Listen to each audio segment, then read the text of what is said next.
Hi everybody, welcome to Restaurant Live and welcome to my guests that will be joining me today, Jeff and Chris Galvin, so I'm really looking forward to see them. And welcome everybody to this fantastic little 45 minutes or so that we do. Hi Francesco, how are you? Francesco Mazze, love it. And yeah, well, we've got some of your mates coming on in a minute. We're going to talk about all kinds of things. One of the things we're going to talk about, obviously, is very soon we have an announcement of about opening on the 4th of July. So Jeff and Chris, if you're there, you just have to press request. We have, I don't know whether it's chefs or whether it's what it is, or whether it's all of our ages. I'm not quite sure, but we're never that good at getting all this. And when I watch Donna do it, my wife, everyone just does it like instantly, but we just are like dinosaurs with technology. So it's always a worrying time for me as I sit here waiting for everyone to come on. And then here we are. Now, Jeff, you're there. You have to request. And then we have to keep the dogs. Yeah, you can do that. Can I what? I can. Oh yeah, hang on, we're doing it. Yep, press. Okay, Jeff, now we've got the dog sorted out. Jeff, you should. Well, here you are. Let me get my better half in, Bob. Hello, pardon? Let me get my better half in. Oh, look at that. What a fabulous couple. What a great, it's so lovely to see you guys.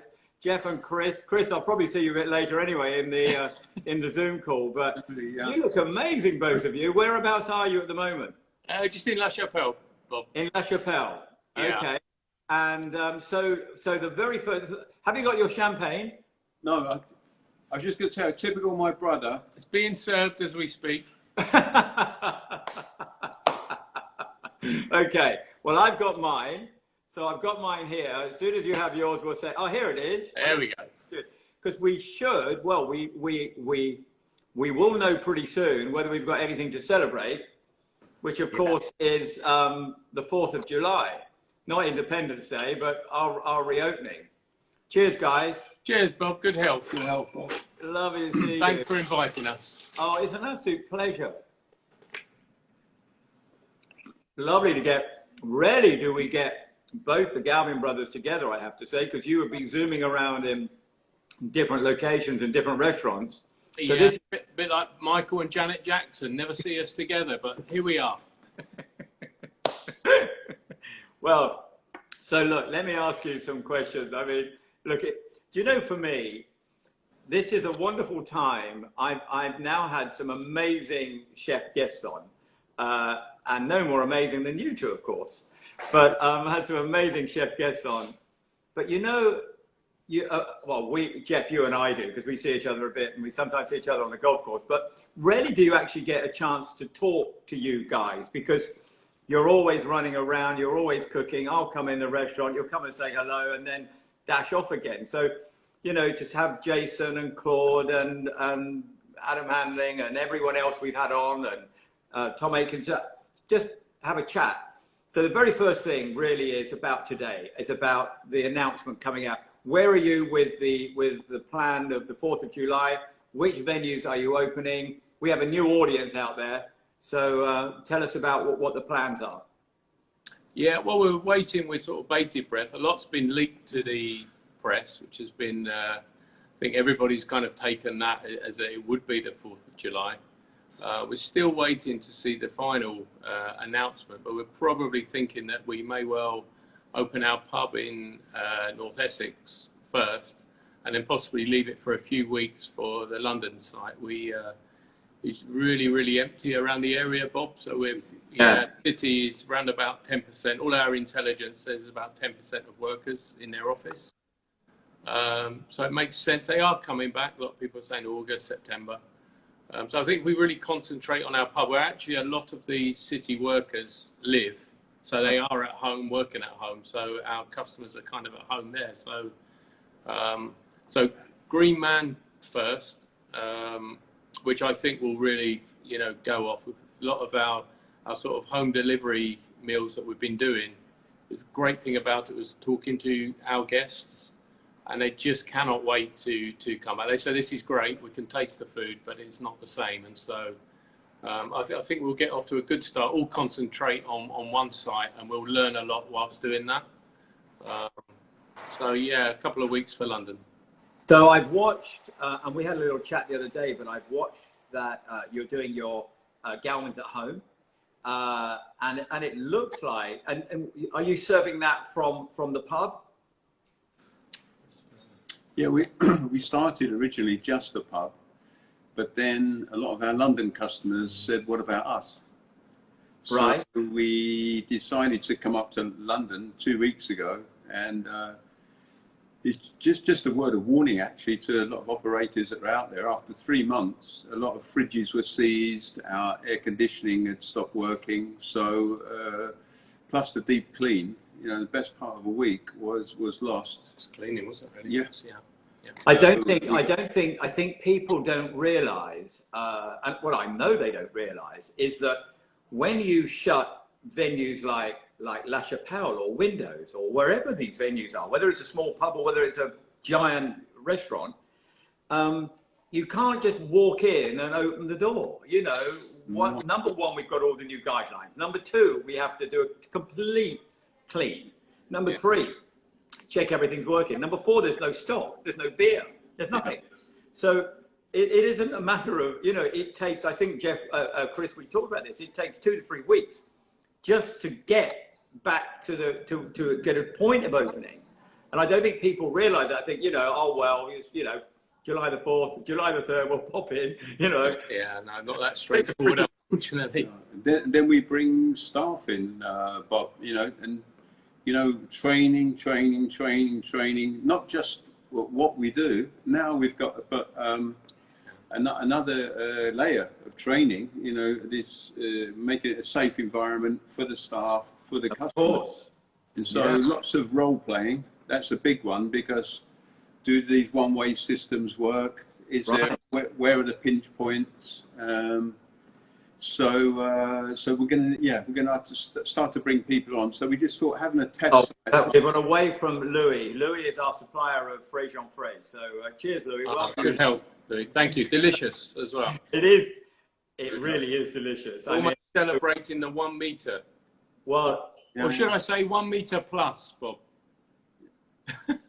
We're on a 1 centimetre. 1 centimetre. Look, I hope we're celebrating a speech which is going to happen in a couple of hours. And I hope that we have to be safe. We all know that. But we do need to, you know, the hospitality industry is the 3rd biggest employer in the UK. You guys, you know, are one of the kingpins around, you know, the London area. You've been there a long time. I'm going to come to that in a minute. But one of the things that we're doing, as you know, is Young Chef, Young Waiter, which we've launched. We launched it 3 weeks ago now. It's gone off really well. We have some amazing brands that are being part of it and linked into it, and brands that are supporting hospitality. So I'm really, really pleased about that. But the most important thing is that we keep and we motivate and we engage with our young superstars out there, because they are young professionals that are sitting at home right now. You know, I don't know how many staff you have within your kevenues, but you know, you've got to somehow keep them. So within the young chef and the young waiter, so in that young group, how have you kept them motivated, and how have you engaged with them? I think a lot of Zoom, as we all know, we've learned what Zoom is. So a weekly call with all of the staff who wish to join has been really, really good.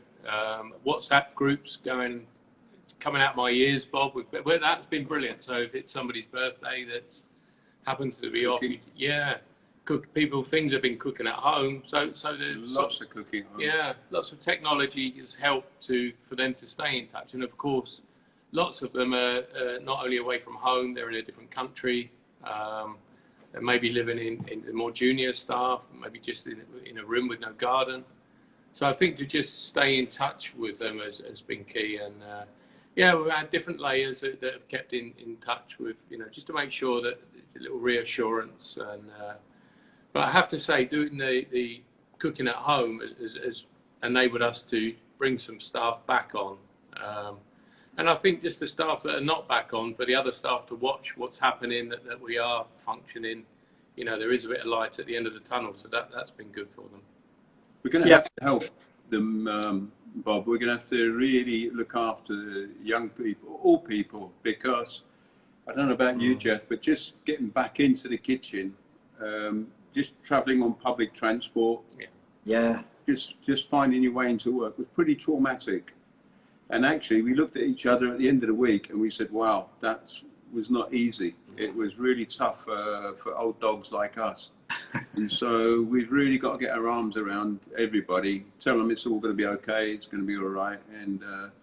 And all the various bodies, we've got to do something to look after, because there's going to be fallout, you know, and just reassure them, you know, it's what an amazing industry we have. And it won't be long before, you know, everybody's needed, plus, you know, we can need more. Yeah. So we mustn't take our eye off of training and development, things like this. So, as I said, that we're so keen that we launched this competition, and the beauty of the competition, and Jeff, I spoke to you about this last year, was that we changed it from the typical chef competition to a competition that was online through all of the application process, and online right until the final of all the judging. Now, of course, that works perfectly now. So by default, and I'm not saying that nothing could have been planned for a pandemic, but by default, it's worked beautifully, if you like, into this situation. When I say it worked beautifully, it's worked beautifully to keep the staff motivated. So, you know, all young chefs and young waiters out there. And I've got Ching coming on tomorrow. Ching, who was on Saturday Kitchen, who's an absolute delight. And again, what you don't know, so she's coming on tomorrow. She was on Saturday Kitchen on Saturday, of course. And she promoted Young Chef, Young Waiter to the whole audience, which was brilliant. Theo Randall is my head judge. But what Ching is doing, and again, you guys, I'm sure will love this, is we are running a Chinese the Chinese element within the UK. So we've got Young Chef, Young Waiter, then we're having Young Chef, Young Waiter China, but within the Chinese community, because everyone has been affected by this. There's no, you know, we're all affected, from whether you're in Australia or LA, or all of our whole hospitality sector in this country has been affected.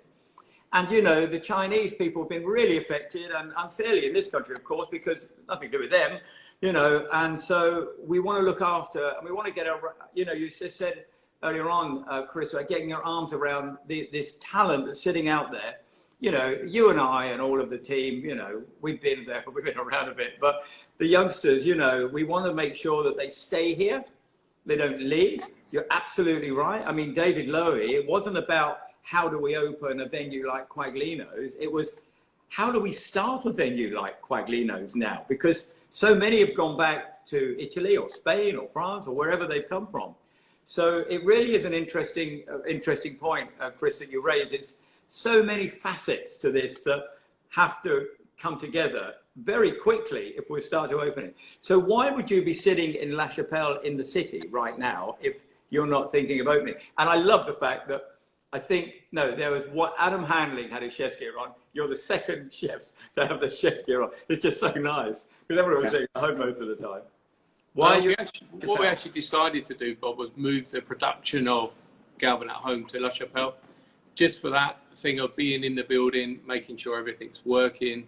We're doing 50% of the business from here anyway. And so it's kind of what we've done at the Green Man, and then moved the production to London. It helps with suppliers as well. Some of our London suppliers, we can give them some more business. Market now at Nine Elms is back open. The flower market's back open, which is lovely to see. Well, we've seen that. Did flourish. So that was a lovely trip last week to the market. Just to see those guys, and they, you know, say, oh, it's the first chef I've seen. That must mean things are back, you know, are coming. So yeah, it's been tough for those guys as well. Lots of them furloughed, and yeah, it was actually quite, because it was so quiet. It's quite a sad place to go to. But it's a bit of momentum, because a lot of them were saying, well, you know, 3 weeks ago it was not even 20% of this. So people are back.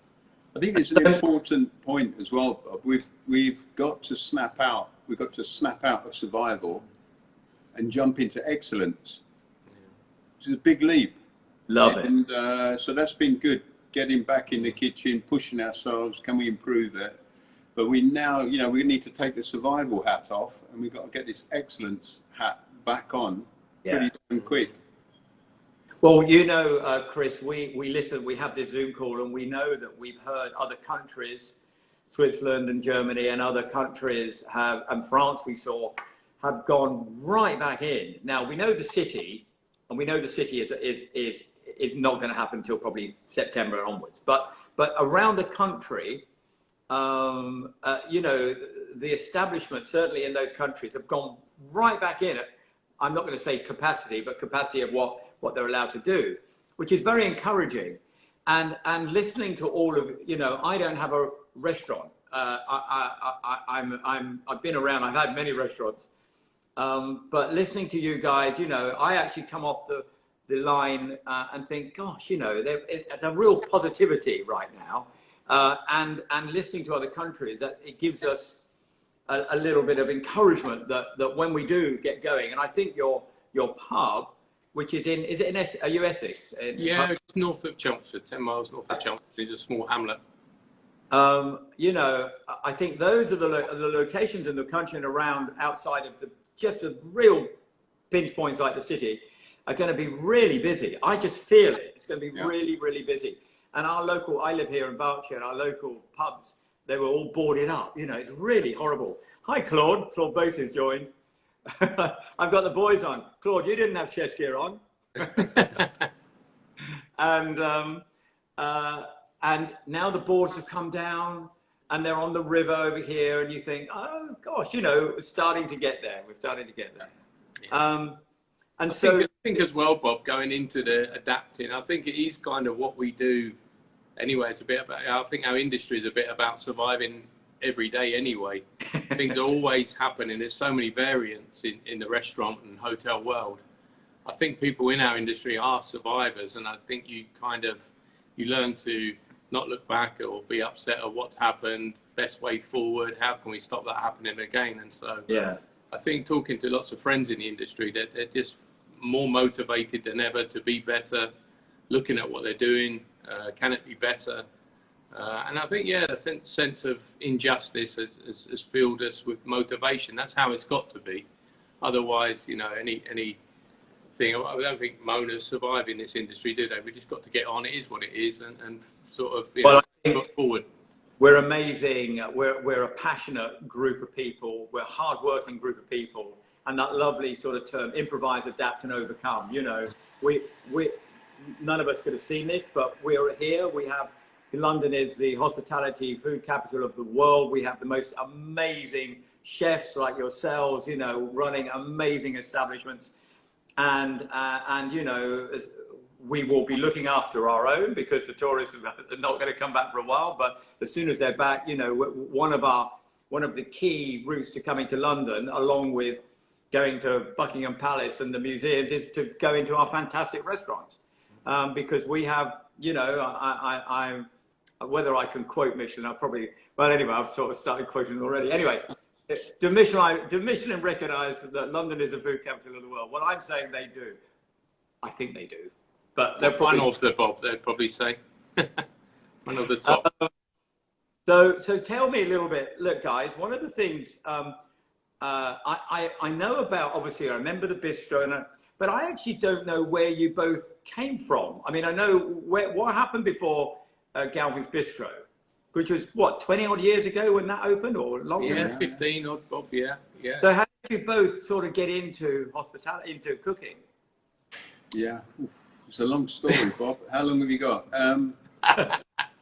Famously, I started washing up for Anthony Worrell Thompson. Oh, Anthony was sous chef. He has a restaurant very close to me here, you know, in Peppard. So I live not where he taught us such a lot, and so Jeff joined the kitchen, and so we were 15 years old. Which venue were you at with Anthony? This was in Essex. It was a restaurant in Brentwood, and then then he got me a job in New York. I went to New York. He had Ménage à Trois in New York. And then I think, Inigo Jones, the Ritz Hotel. And then Jeff joined me. We were in Ludlow. Jeff did his, he left college, and Jeff's brilliant front of house. He doesn't tell a lot of people, but he's as good front of house as he is in a kitchen. And he wasn't sure which way to go. And, still not made his mind up. Yeah, still. After 35 years, still mulling it over, Bob. But actually, when we worked in Ludlow, it was Claude's first job in Ludlow. We were literally a couple of miles apart, yeah. Which we You worked with Claude? Yeah, Claude was at a hotel Where? called Overton Grange in Ludlow. Which would have been sort of something like that. Yeah. So yeah, small world.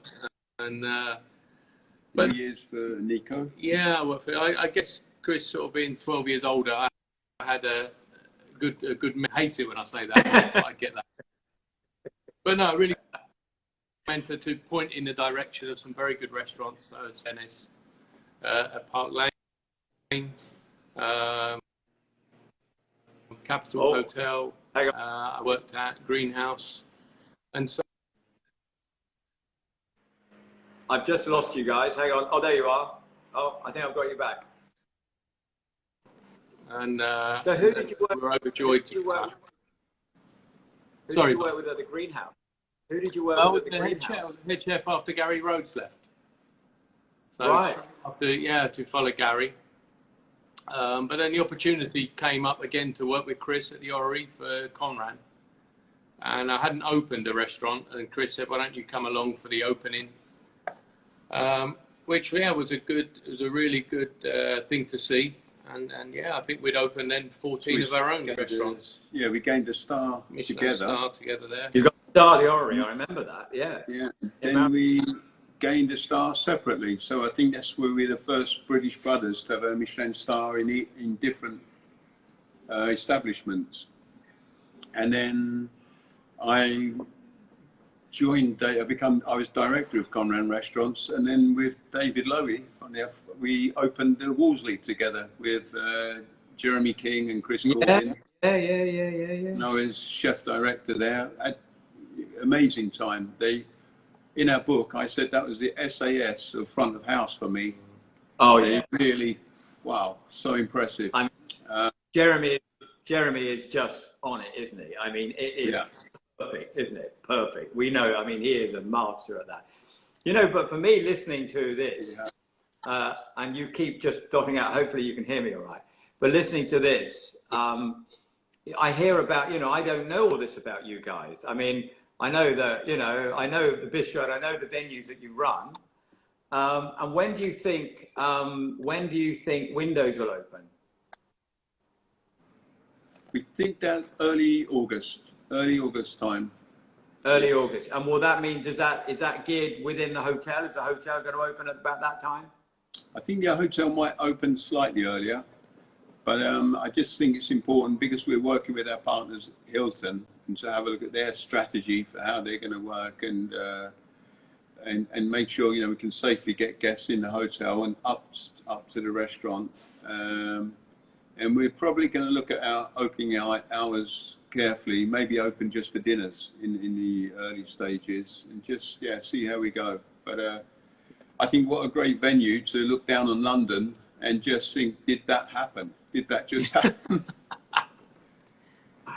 Well, you're plugging it beautifully, but you're absolutely right. Look, it's fantastic, and of course, I don't know whether anyone knows, and we won't dwell on this too long, but Fred Sirix, of course, was the general manager there. So anyone out there, and our audience, guys, are not all foodies. They're people that have come in, and we love just hearing their comments. But Fred, of course, has gone off to do his things now on TV. He's done very well. I mean, he's done really, really well. I mean, I know he did that almost part-time while he was with you. Yeah. But now he's got and the new guy I saw, what was his name? Peter Avis. Peter Avis. That's right, Peter. Yeah, I know Peter. Yeah, he was at the one in Kensington. turn, wasn't it? Yeah, Roof the roof gardens. garden. Roof gardens, perfect, absolutely, yeah. So, but it's great to listen to the venues and also to hear your past, because again, I didn't know that. And what about the Athenaeum? Is that the same sort of period of time of opening, or where is that one? Yeah, we've actually, because we're a residence there, but we're actually not closed, so we're still open to the residents, just doing some simple meals in the bar. But yeah, we're probably thinking of August time for that, and seems a common month for hotels. That would be great if the London hotels can, because there's going to be a lot of staycation. There's going to be a lot of staycation, and why not? London is an incredible city to visit. You know, after almost, I don't know, 45 year industry, I still walk everywhere, and I'm still discover new roads, new sites. So I think it's great that a lot of people will stay at home and hopefully visit London, which will help restaurants. So that'll be wonderful if we could get our hotels open on time. But again, they're complex beasts to reopen. I know. You know, if we think a restaurant's difficult, a hotel is a different kettle of fish. But, you know, we've said it, and we've said in separate meetings, it's what we do. We look after people. Yeah. Hospitality means. And so people are in safe hands, you know. And, well, especially these days, you know, you think about, I was talking to, I think it was Jason or someone, and you know, chefs these days, it's a different world today than it was, you know, many years ago. But, you know, the kitchens are immaculate, the rules are there, the guidelines are there, the risk assessments are there, the controls are there. You wash your hands, you know, 20 times an hour, you know, all the time. So there's no cleaner place. And of course, you know, we've heard that providing our staff are safe, and obviously the kitchen is going to work in a slightly different way, because it's not just the customers, it's how we serve them, and how we serve them, both with our chefs cooking and our waiter serving. If our staff are safe, the customers will be safe. You know, it's really important to understand that, because we can't work unless it's working safely. yeah. You know, and so the other thing that really has I know it's to keep everything moving, but it's worked really well. It's Galvin's at Home, hasn't it? I saw your wonderful Instagram post of, I think it's going out. Was it beef Wellington? Was it? So I know you did the barbecue pack last week. Yes. Yeah, beef on this week, but I just really took us a little bit. We were hoping, I don't know, I think we were hoping to serve maybe 50 or 60 people, and we've had weeks where we've served over 300. But when, you know, it genuinely is great to connect with really we just sort of advertise it through our loyal custom on our newsletter. And it really is, you know, people buying wines as well, buying champagne. And I think I just really tried, and Chris, of what we would like, what we don't have access to, what would we like. And Father's Day was coming, the weather was great, and I think that's the thing about the barbecue. You can go to the supermarket and eat, but really it's all the little bits. And we did, you know, 6 different salads, potato dishes, all ready to go, rubs and marinades, all done. So really, you really had to open the box and just pop the stuff into bowls and cook it on the barbecue. And no, I think the boxes for 4, we did close to 100 boxes for 4 people, and so it's strange, but it's almost got to the limit of what we can manage, really, which is a lovely problem to have. You know, it's really been great. Yeah, and I think it's I think as we go into the future, I think it's going to be there. Oh, somebody said it was brilliant. So you've got Dean Chef saying, I love the hop in the city, and somebody saying it was absolutely brilliant. So somebody obviously bought your Father's Day pack, so that's good. Yeah. And I think we're all going to have to change, Bob. I think we've got to innovate. You know, I've talked a lot about adapting and being adaptable, but I think we've also got to innovate. And a good friend has a restaurant, Braun, fantastic restaurant, but they're going to turn it into a shop. It's going to become a shop for the foreseeable future before they start cooking dinners again. And I think the smart people are going to have to change, and I think we're going to need added revenue streams. Yeah. I think it's a really Well, I suppose we're going to have to, you know, again, you and I will be on a little Zoom call in an hour or so. But I suppose we have a tiny little tiny Italian restaurant here in Pangbourne, and I mean, he's done exactly that. He's selling pasta. He's doing takeaway pizza that you can come and, you know, take away, and he's only 22 seats. That's all. Yeah. 22 seats, tiny. And he's been open every day, and you can go and buy your Italian oils and pastas and everything else. So, you know, really clever, but just thinking slightly out of the box. Yeah. And I think we're all going to have to do that, you know. And it's wonderful to hear you know, both of you. It's great to see both of you, of course, but to see, you know, what you were doing, how you've adapted, what you've done through this period, what you've been doing also for NHS and other things as well, because I know you've all been involved in that. So many of our hospitality names, certainly in the chefing world, I'm not anyway, everyone, the whole hospitality industry, but, you know, the chefs have gone out and gone beyond the call and done some amazing things, you know. I have to say, it makes us all very proud, Bob, to be a part of, you know, it doesn't surprise me because of the amazing people we know in our industry, but, you know, when you watch what they've all done, and, you know, be it cooking for NHS or, you know, raising money for charity, you think the turmoil that, you know, those people are in themselves, yet they're still out there cooking for the NHS, you know, when, you know, and I think the early lockdown weeks were tough. When you went outside, you genuinely felt in danger, you know, and people were out there then. And so it doesn't surprise me, but, you know, it just shows what amazing people we do have in our industry. Yeah. And I mean, I remember in the beginning, Claude just opened he had all this food, he just basically, but instead of just giving it away, he cooked things and gave it to homeless people and other people, you know, which was fantastic, and NHS. And I know Claire Smith last week was on, and she'd been doing loads of stuff. And it really, you know, again, I wish I could do more. I can do more I can do this by chatting to you guys and getting it out there. I don't have the facilities. I don't have a restaurant to do that. But if I had, I would. But what I have enjoyed myself personally, I've been doing these cooking, by the way. I've been doing lots of cooking online. And I understand about Instagram, which we spoke about today. I'm on it, you know. I'm a master at Instagram now. Well, I'm not, but I've learned more about social media, which is really important, by the way, over the last 3 weeks, and I've learned the last 3 years. But what I've done is, and like you know, we talk about how we're going to adapt. I'm not saying that I'm adapting to cooking, because that's not. But I've cooked all my life. I'm a chef. I haven't cooked for like 20 years. And I started doing these videos, and I've fallen in love with food again. You know, Fred sent me a gorgeous box of vegetables, and I was like looking at the beautiful tomatoes and mangoes.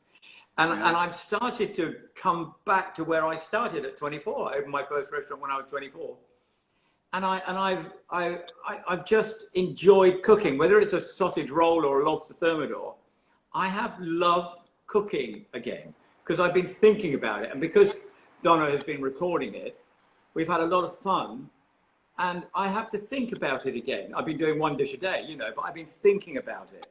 And I get it again, you know. It's bizarre how I come to you and I have Jeff that most amazing scallop for caviar. Oh my God, it's the most amazing dish in La Chapelle. I can taste it now. It was one of the, when I was poorly, it was one of the dishes. I said it's the best dish I've ever had since I could taste again. But I've found that love again for food. Isn't that amazing? How this, yeah. This I think actually out of all this awful episode, Bob, it's actually given us a chance, hasn't it, to just slow down a little bit, because we've been forced to, and actually take time to do things we probably never would have done because of the pace of our lives. So it has been certainly I have lots of gardening, time with the children, schooling the children. There's actually time, and you think, my God, there's so much you could have with more time. But, and then on the other hand, you're itching to get back, and you miss the adrenaline from the restaurant service. So Yeah, I guess it's a lesson that we just need a bit of balance, isn't it? I think it's something we're all striving for when we get back. I think we do. I think it's given me the time to really look at this competition that we've got, because we obviously run the Michelin Revelation, we run the Tatler Restaurant Awards, we run all these things. I was just thinking, Chris, when you came to the Restaurant Association Gala, did you see Anthony? Did you have a chat to Anthony when he was there? Yes, I did. It was a lovely opportunity. Thanks, Bob, by the way. I went over and I've got a lovely picture of us together. And, you know, it must be 40. It must be 40 something, yeah. Yeah, 45 years, yeah. And amazing, yeah. And in good form. He's looking in good form. And he was a genius. You know, he was incredible chef, very inventive, you know, and Michel Roux Senior, you know, I think he saw that immediately. They were great friends. Yeah. And he could, you know, Anthony, amazing cook, incredibly talented cook, and taught me a lot. He taught, but very inventive. You know, he was he's like a live wire. With Brian, but him and Brian, of course. I think there was one other chef in the very beginning of Ready Steady Cook, who was Stephen Saunders. Remember Stephen Saunders? Yes. Remember that name? So I think Stephen, Anthony, and Brian were like the very first Ready Steady Cook chefs. I think Yes. they were, if I remember rightly. I tend to just have loads of information these days, as opposed to any other talent. But listen, it's brilliant having you guys on. It's great to see you in your chef's jackets. I just like, it's like old times. But you're getting a bit of golf in, Jeff, are you at the moment? Yeah, once a week, Bob, for the first time in about 20 years. So Well, there you go. Good. It's given us the opportunities, hasn't it, to, as you say, slow down, just reevaluate a few things. Maybe that's not maybe such a bad thing. Yeah. Are you there? You. Hello, are you there? Oh, there you are. And then just really to say to all of the counterparts, you know, to be positive, and I think we will hopefully look back from this in 3 or 4 months and remember it as a episode that was sizable but behind us, hopefully. Yeah. Well, I've got some amazing chefs coming on as well. I've got Ching coming on tomorrow. We've got some wonderful ones coming up next week. But Topping up, Bob. Okay, but one for you guys, July the 20th. I've got Thomas Keller coming on. Oh, wow. Fabulous! So we had Claire last week, and I said to Claire, so in fact one of the guests said, you know, who would be your favorite chefs, and she said Alan Ducasse, Gordon Ramsay, of course, but Thomas Keller, and she nearly ended up going to the French Laundry working with Thomas, and Thomas, as you know, is a great mate of mine. So I'm so pleased that we're going to be able to chat just like this. I haven't seen him for months. We were going to play golf once. We were going to play golf in April, actually. I won't tell you where, Jeff, because you'll really get upset. And I think you did already tell me. Begins with A. Sorry. And anyway, listen, it's great. No, thanks for having us. Yeah. It's been really great. Oh, lovely. Look, I'll see you, Jeff. Chris, I may see you a bit later, but Jeff, lovely. We'll speak to you soon, all right? Keep safe. Take care. Thanks, Bob. Wonderful. Bye-bye now. Bye-bye. Enjoy it. Oh, how nice are they?